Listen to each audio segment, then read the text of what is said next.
we are now doing things that we're not even supposed to be doing. And it is becoming an instruction. And Chair, from 2023, let me speak for me rather.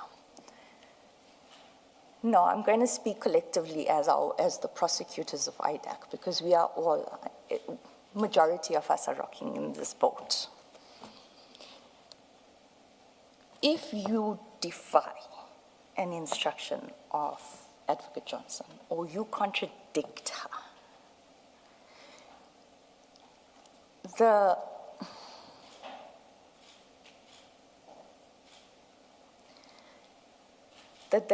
reign or the wrath,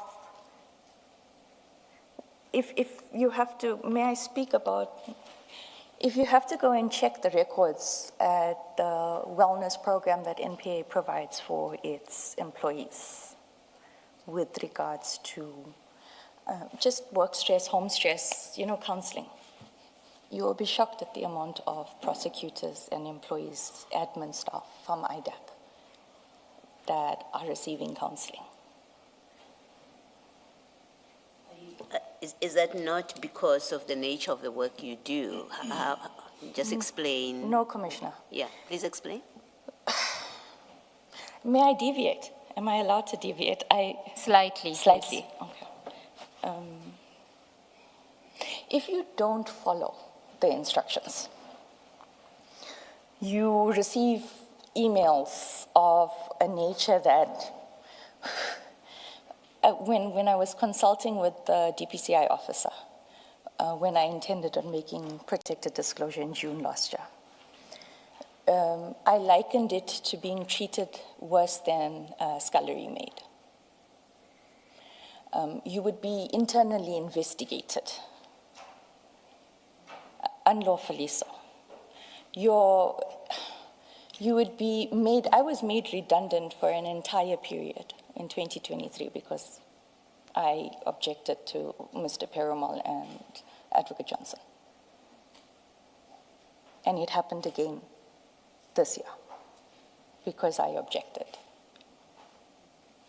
And when you say internal investigations, what mechanisms would she adopt? Okay, now I'm jumping ahead of my evidence, I apologize. Section 28 does not have any checks and balances. And it can be likened to a 205, a Section 205 of the Criminal Procedure Act. It's invasive. It's exceptionally invasive.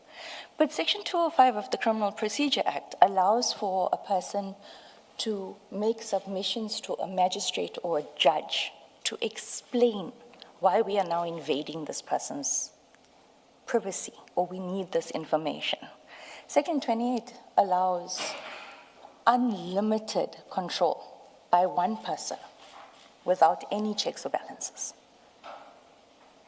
And that is how we were investigated, through that.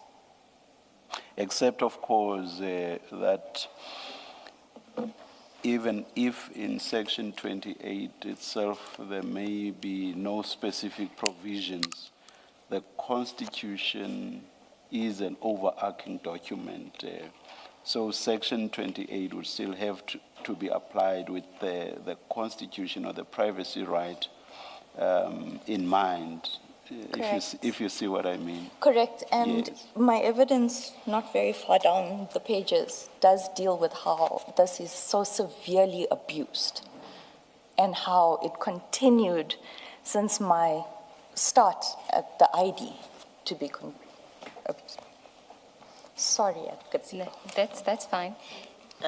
Still on this, on the operations manual, the impression, I don't know if it's just me, but the impression from that I gained from Advocate Johnson's evidence about this, the existence and application of an operations manual, was that yes, there is such a document, but we don't operate according to it. So the impression I had was, it's sitting somewhere in a computer or on your mainframe, but in fact, it's more you just go about doing your things and people exercise their discretion at any one time in meetings without this ever being applied. Is that correct?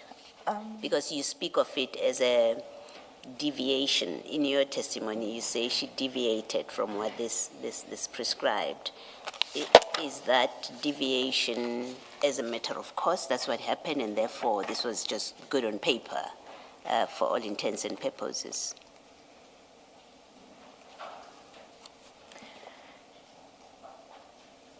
It's applied as and when Advocate Johnson wanted to use it. All right, I'm answered, thank you. Okay, we can go back to your statement, paragraph 6, the 6th line, the sentence that starts, I will explain. I will explain why this did not sit well with me. Page 3. Yes, page 3, paragraph 6. You'll see after you deal with the 3 points, you then say, I refer in particular to the application for authorization. Do you have that? Yes. You can read from there. I refer in particular to the application for authorization of a Section 2813 investigation that I prepared on the 5th of December 2024. I will explain why this did not sit well with me. However, the commissioners must bear in mind that at this point, Advocate Johnson had stated they had made a decision that the matter was to proceed in terms of Section 2813, and that I was to draft the authorization and email it to her on the same day that the referral was handed to me, because she wanted to approve it by Friday, the 6th of December 2024. I deal with this fully later in the statement. Continue. On or about the 30th of June 2025, after the Mokwela arrest and the first appearance, I contacted a DPCI officer. I must state I trust this DPCI officer, which is why I contacted him, to inform him that there's a problem at IDAC and that I need to see him and explain and show him the documentation that I had in my possession. I asked if I could if I could do protected disclosure. We agreed to meet on the 2nd of July 2025, where I showed him a prosecutorial memo prepared by me and another prosecutor regarding the matter of General Masiamula and Lieutenant General Kumalo, which I deal with later. He said that he would speak to a colonel at the DPCI and get back to me as to how we were to proceed.